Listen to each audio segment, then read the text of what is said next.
ذرا رکیں، کچھ کہنے سے پہلے ایک سوال سن لیں۔ کیا آپ نے کبھی محسوس کیا ہے کہ بعض لوگ آپ کو لڑائی پر مجبور کرنا چاہتے؟ وہ چاہتے ہیں کہ آپ غصے میں آئیں، چیخیں، بحث کریں اور آخر میں ہار جائیں۔ اگر ہاں تو آج کی یہ بات آپ کی سوچ بدل دے گی۔ آج ہم سیکھیں گے کہ دشمن کو تباہ کرنے کے لیے ہاتھ اٹھانا ضروری نہیں، کبھی کبھی خاموشی سب سے خطرناک اور خاموش ترین جواب ہوتی ہے۔ یہ کوئی جذباتی بات نہیں، یہ ایک ذہنی جنگ ہے، اور جو اس جنگ کو سمجھ گیا وہ زندگی کے ہر میدان میں ناقابل شکست ہوگا۔ سب سے پہلے یہ سمجھیں کہ اصل دشمن کون ہے۔ سب سے بڑی غلطی یہ ہے کہ ہم ہر مخالف کو اپنا دشمن سمجھنے لگتے ہیں۔ حقیقت یہ ہے کہ جو آپ کو نظر انداز کرتے وہ دشمن نہیں، اصل دشمن وہ ہے جو آپ کے جذبات کو اپنے کنٹرول میں رکھنا چاہے، جو آپ کو غصہ دلا کر آپ سے غلطی کروائے اور اپنی سطح پر لے آئے۔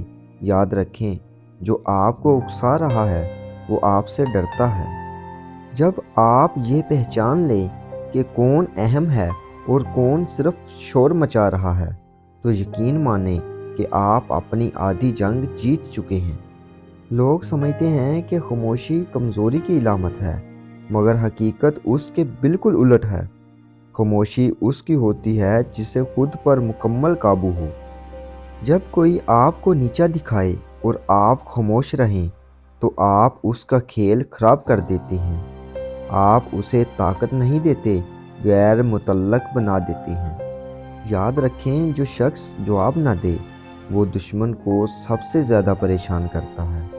خاموشی کا مطلب یہ نہیں کہ آپ کے پاس کوئی جواب نہیں، بلکہ اس کا مطلب کہ آپ کو جواب دینے کی ضرورت نہیں۔ یہ بات یہاں مکمل ہوتی ہے۔ اب اگلی اہم بات غور سے سنیے۔ اگر آپ واقعی کسی کو توڑنا چاہتے ہیں تو ایک کام کریں، کامیاب ہو جائیں۔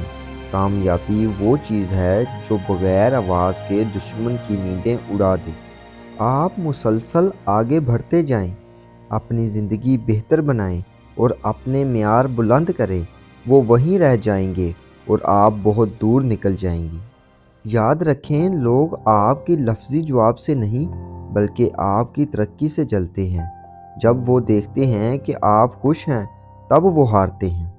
کچھ لوگ صرف اس لیے لڑتے ہیں تاکہ انہیں آپ کی توجہ مل سکے۔ جب آپ جواب دیتے ہیں تو آپ انہیں وہی توجہ دے دیتے ہیں۔ اصل طاقت خاموشی سے آگے بڑھ جانا، نہ کوئی وضاحت، نہ صفائی اور نہ ہی کوئی جواز۔ جو کھیل نہ کھیلے وہ کبھی ہارتا نہیں۔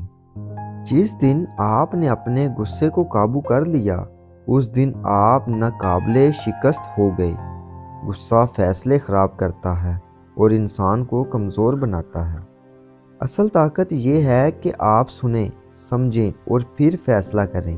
جو خود پر قابو رکھتا ہے وہ کائنات کی ہر چیز پر قابو پا سکتا ہے۔ مہربانی کا مطلب یہ نہیں کہ آپ کمزور ہیں۔ کبھی کبھی آپ کا نرم رویہ دشمن کو الجھا دیتا ہے، اور یہی کنفیوژن اس کی اصل شکست ہے۔ مہربانی رکھیں مگر اپنی حدیں بھی واضح رکھیں۔ آپ کا خاموش وقار دنیا کا سب سے بڑا ہتھیار ہے، یہ بات ہمیشہ یاد رکھیں۔ ہر جنگ فوراً نہیں جیتی جاتی، کچھ جنگیں وقت جیتا کرتا ہے۔ وقت سب کا حساب برابر کر دیتا ہے، بس آپ صبر کا دامن نہ چھوڑیں۔ اب ذرا سوچیں، اگر آپ خاموش رہیں اور خود کو بہتر بنائیں تو کیا دشمن کی کوئی اوقات رہ جائے گی؟ آپ خود کو ناقابل شکست بنائیں۔ ندائے حق کے ساتھ جڑے رہیں، کیونکہ یہاں باتیں شور نہیں کرتی بلکہ دلوں پر گہرا اثر چھوڑتی ہیں۔ اللہ حافظ۔